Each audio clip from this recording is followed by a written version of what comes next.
আসসালামু আলাইকুম। Basic accounting এর 2 নম্বর ক্লাসে সবাইকে স্বাগতম। বিসমিল্লাহির রহমানির রহিম। আজকের ক্লাসের আলোচনার বিষয় হচ্ছে different type of documents of accounting transaction, লেনদেনে ব্যবহৃত বিভিন্ন প্রকারের দলিলসমূহ। তাহলে চলুন শুরু করা যাক। আজকে আমি আপনাদের সাথে ব্যবসায় কিছু গুরুত্বপূর্ণ দলিল সমূহ নিয়ে আলোচনা করব, যার উপর ভিত্তি করে ব্যবসায়ের প্রতিটি লেনদেন সঠিকভাবে হিসাবভুক্ত করতে হয় এবং সঠিক ফলাফল নির্ধারণ করা হয়। আধুনিক ছোট বড় সকল প্রকার কারবারি প্রতিষ্ঠানে প্রতিদিন অগণিত লেনদেন সংগৃহীত হয়।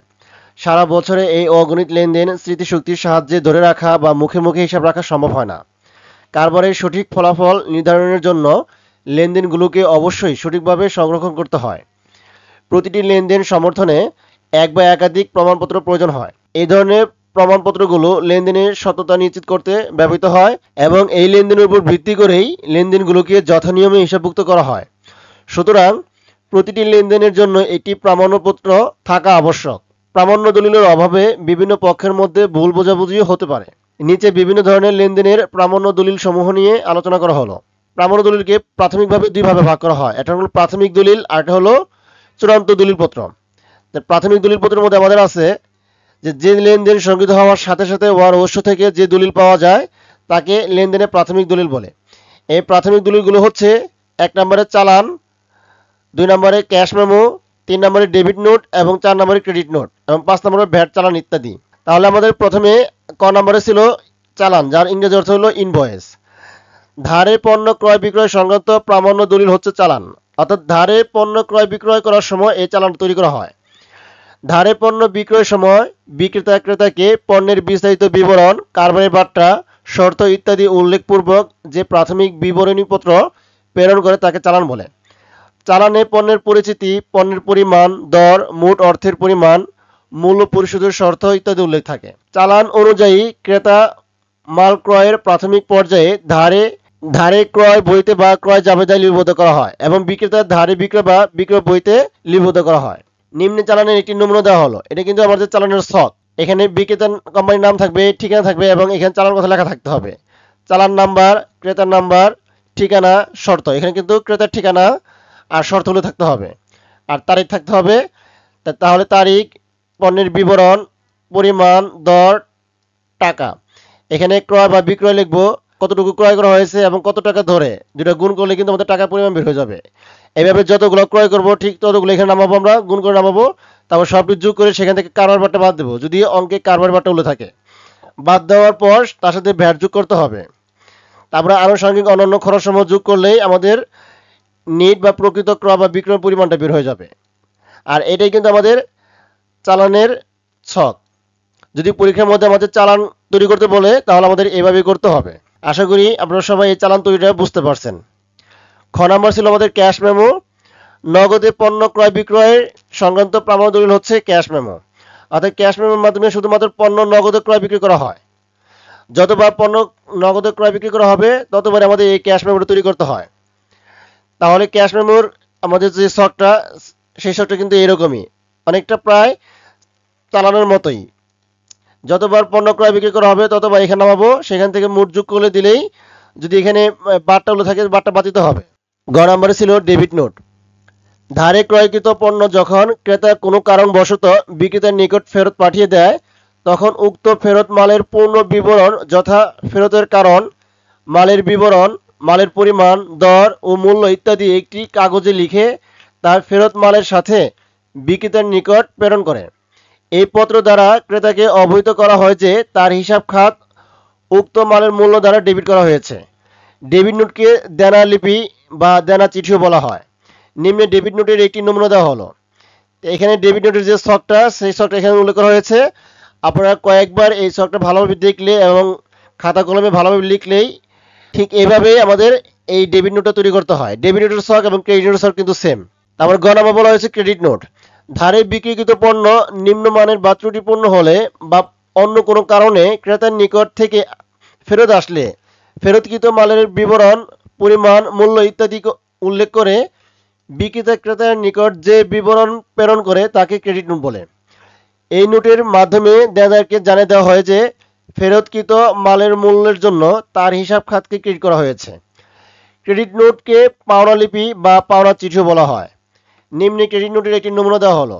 এখানে প্রস্তুতকারী বা প্রদানকারী কোম্পানির নাম, ঠিকানা, ক্রেডিট নোটের নং, প্রাপকের হিসাব, ঠিকানা, এখানে কিন্তু বিস্তারিত উল্লেখ করা হয়েছে। এটা কিন্তু ক্রেডিট নোটের একটা ছক। ডেবিট নোটের ছক এবং ক্রেডিট নোটের ছক কিন্তু সেম। গ নাম্বার ছিল ভ্যাট চালান বা ভ্যাট ইনভয়েস। মূল্য সংযোজন বা ভ্যাট হলো কোনো ব্যক্তি বা প্রতিষ্ঠান কর্তৃক করযোগ্য উৎপাদিত পণ্য বা সেবার সংযোজিত মূল্যের উপর কর।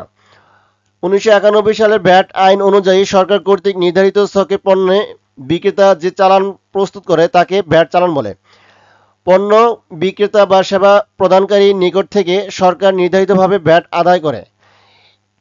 এটি পরীক্ষার জন্য তেমন গুরুত্বপূর্ণ নয়, তাই এর ছক দেওয়া হয়নি। মানে ভ্যাট ইনভয়েসটা সাধারণত পরীক্ষায় আসে না, খুব কম আসেই না বলে চলে।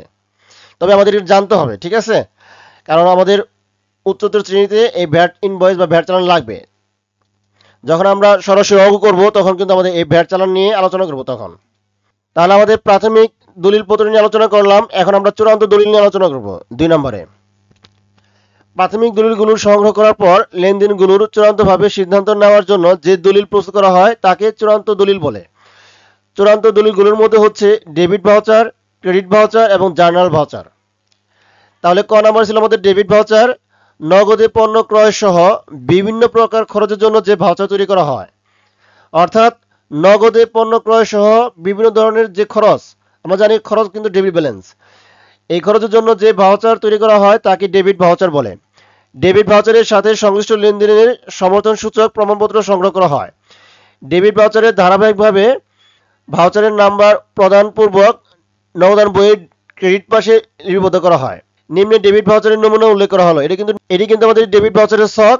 এই ছকটা কয়েকবার দেখলেই এবং সেই অনুযায়ী খাতা মধ্যে এই ছকটা আঁকলেই আমরা এই ছকটা সম্পর্কে বিস্তারিত বুঝতে পারবো। ছকটা কিন্তু আমাদের মনে রাখা সম্ভব, খাতার মধ্যে কয়েকবার আঁকাতে হবে। এই ছকটা আঁকালেই কিন্তু আমরা এই ডেবিট ভাউচারের ছকটা বুঝতে পারবো। আমরা যদি ডেবিট ভাউচারের ছকটা বুঝতে পারি তাহলে ক্রেডিট ভাউচারের ছক কিন্তু অটোমেটিক বুঝতে পারবো। সেম ডেবিট ভাউচারের ছক এবং ক্রেডিট ভাউচারের ছক কিন্তু সেম। তারপরে খ নম্বরে ক্রেডিট ভাউচার। নগদে পণ্য বিক্রয় সহ বিভিন্ন প্রকার আয়ের জন্য যে ভাউচার প্রস্তুত করা হয় তাকে ক্রেডিট ভাউচার বলে। ক্রেডিট ভাউচারের সাথে সংশ্লিষ্ট লেনদেনের সমর্থন সূচক প্রমাণপত্র সংগ্রহ করা হয়। ডেবিট ভাউচারের মতোই ক্রেডিট ভাউচারও ধারাবাহিকভাবে ভাউচারের নম্বর পূর্বক নগদান বইয়ের ডেবিট পাশে লিপিবদ্ধ করা হয়। নিম্নে ডেবিট ভাউচারের নমুনা উল্লেখ করা হলো। তো এখানে ডেবিট ভাউচারের যে ছকটা আর ক্রেডিট ভাউচারের ছক কিন্তু একই, এখানে শুধু নামটা শুধু পরিবর্তন হবে, ক্রেডিট ভাউচার। আশা করি আপনারা এই ডেবিট ভাউচার এবং ক্রেডিট ভাউচার সম্পর্কে বুঝতে পারছেন। এই ছকটা কয়েকবার খাতার মধ্যে আঁকালেই আপনারা কিন্তু এই ক্রেডিট ভাউচার সম্পর্কে আরো বিস্তারিত বুঝতে পারবেন। এটা কিন্তু আমাদের হাতে কলমে করতে হবে, না করলে কিন্তু মনে রাখা সম্ভব না। তারপর আমাদের সর্বশেষ গ নাম্বার ছিল জার্নাল ভাউচার। সকল প্রকার অনগদ লেনদেনের লিপিবদ্ধ করার জন্য যে ভাউচার প্রস্তুত করা হয় তাকে জার্নাল ভাউচার বলে, যেমন অবচয়, অবলোপন, কুরিন, সঞ্চিত ইত্যাদি। এটি পরীক্ষার জন্য তেমন গুরুত্বপূর্ণ নয় বিধায় এর ছক নিয়ে আলোচনা করা হয়নি। তখন আপনাদের সাথে যে বিষয়গুলো আলোচনা করলাম এই সমস্ত বিষয়গুলো সংক্ষিপ্তভাবে এখানে উল্লেখ করা হয়েছে। তাই প্রথমে আমাদের ছিল চালান। চালান কে প্রস্তুত করে? বিক্রেতা। এটি ব্যবহার করা হয় ধারে পণ্য ক্রয় বিক্রির জন্য। 2 নম্বর ছিল আমাদের ক্যাশ মেমো। এটা প্রস্তুত করে বিক্রেতা, আর এটা ব্যবহার করা হয় নগদে পণ্য ক্রয় বিক্রির জন্য। 3 নম্বর ছিল ভাউচার। ভাউচার প্রস্তুত করে ক্যাশিয়ার। এটা ক্রয় সহ সকল প্রকার খরচ এবং বিক্রয় সহ সকল প্রকার আয়ের জন্য এই ভাউচার তৈরি করা হয়। তারপর আমাদের 4 নম্বর ছিল ডেবিট নোট। এটা ক্রয় ব্যবস্থাপক প্রস্তুত করে ক্রয় ফেরত লিপিবদ্ধ করার ক্ষেত্রে। 5 নম্বরে ছিল ক্রেডিট নোট। এটি বিক্রয় ব্যবস্থাপক প্রস্তুত করে বিক্রয় ফেরত লিপিবদ্ধ করার ক্ষেত্রে। আশা করি আপনারা সবাই লেনদেনের এই ব্যবহৃত দলিল সমূহ সম্পর্কে বিস্তারিত বুঝতে পেরেছেন। তারপরে যদি কারো কোনো সমস্যা হয় বুঝতে, আমাকে কমেন্টের মাধ্যমে জানাবেন। আমি চেষ্টা করব আমাদের এই সমস্যাগুলো সমাধান করে দেওয়ার জন্য। তাহলে সবাই ভালো থাকবেন, সুস্থ থাকবেন। আল্লাহ হাফেজ। আসসালামু আলাইকুম।